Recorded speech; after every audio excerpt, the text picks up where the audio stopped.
जिलाधिकारी कार्यालय पर दिखाई दे रहे यह लोग मथुरा के सुनरख बांगर एवं आसपास के गांवों के रहने वाले ग्रामीण लोग हैं। इनका कहना है कि सुनरख के आसपास की जमीन व पुश्तैनी फसल लगाते चले आ रहे हैं, लेकिन प्रशासन द्वारा गलत तरीके से न सिर्फ उनकी फसल को जोत दिया है बल्कि पूरी जमीन को अपने कब्जे में ले लिया है।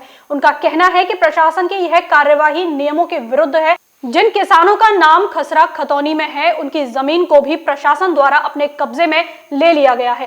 ग्रामीणों की शिकायत के समर्थन में आए राष्ट्रीय लोकदल के जिला अध्यक्ष बाबूलाल और वरिष्ठ नेता नरेंद्र सिंह इस पूरे मामले के संबंध में जो कुछ कहा वह भी सुनिए। देखिए, सुनरख बांगर, खादर और आटस, गोंदा आटस, बड़ी आटस, इसमें 4-5 ग्राम सभाओं की करीब 345 एकड़ जमीन, जिस पर कि पिछले 100 वर्षों से 3-4 पीढ़ियों से वहाँ के निवासी किसान खेती कर रहे थे, लगान दे रहे थे, लोन ले रहे थे ज़मीनों पे, और जो फसलें दैविक आपदाओं में नष्ट हुई हैं उससे सरकार द्वारा अनुदान ले रहे थे, पैसा ले रहे थे, तो उनका स्वामित्व था। खसरा खतौनी में उनके नंबर दर्ज हैं, उनके सारे जो डॉक्यूमेंट्स हैं, एविडेंस हैं, वो उनके फेवर में। और मैं एक बात और जो महत्वपूर्ण है वो बता रहा हूँ, लैंड यूज़ न तो पोखर का, न शमशान का, न वन विभाग का और न फसल, हरी फसल का काटने का कोई प्रावधान है। ये गवर्नमेंट का भी जियो है और सुप्रीम कोर्ट की भी रूलिंग है।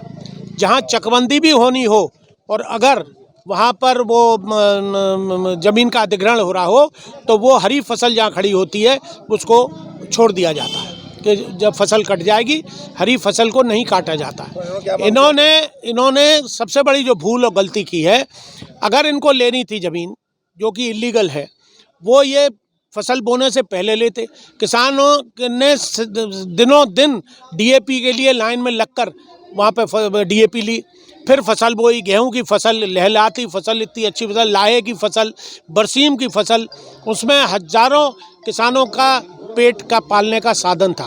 वो इन्होंने, अच्छा सबसे बड़ी बात है, कोई नोटिस नहीं दिया गया, कोई नोटिस नहीं दिया गया, कोई सूचना नहीं दी गई सरकार को कि न पटवारी की, न एसडीएम की, न रेवेन्यू डिपार्टमेंट की, किसी को नहीं दी गई कि इस जमीन को अधिग्रहण हो रहा है, उस जमीन का कोई अधिग्रहण हो रहा है। वन फाइन मॉर्निंग उन्होंने आके करीब सैकड़ों ट्रैक्टरों से, बुलडोजरों से जमीन को उजाड़ दिया। और इतनी ज़्यादा पुलिस थी,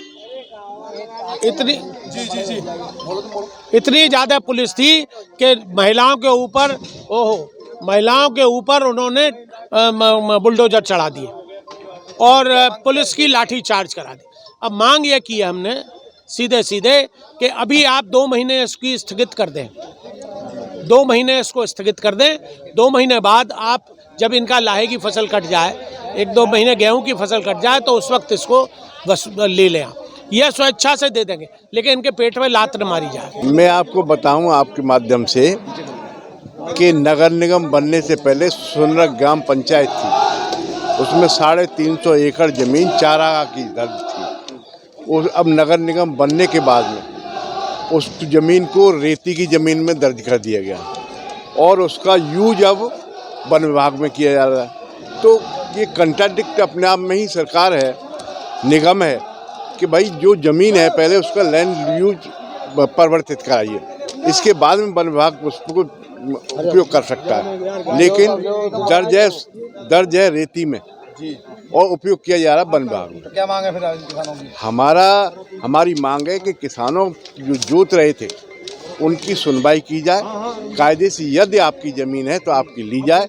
लेकिन अभी तक खसरा खतौनी में उन किसानों के नाम दर्ज हैं, पहले उनकी सुनवाई की जाए, उनको देखा जाए कि कौन सी ज़मीन किस तरीके से आई, उनके नाम कैसे दर्ज हो गए। नाम दर्ज हुए तो इसकी सुनवाई की जाए प्रॉपर तरीके से, अपने न्यायालय के द्वारा अपनी ज़मीन को अधिग्रहण करें। उससे पहले किसानों की ज़मीनें किसानों को जोतने बोने दिए जाए।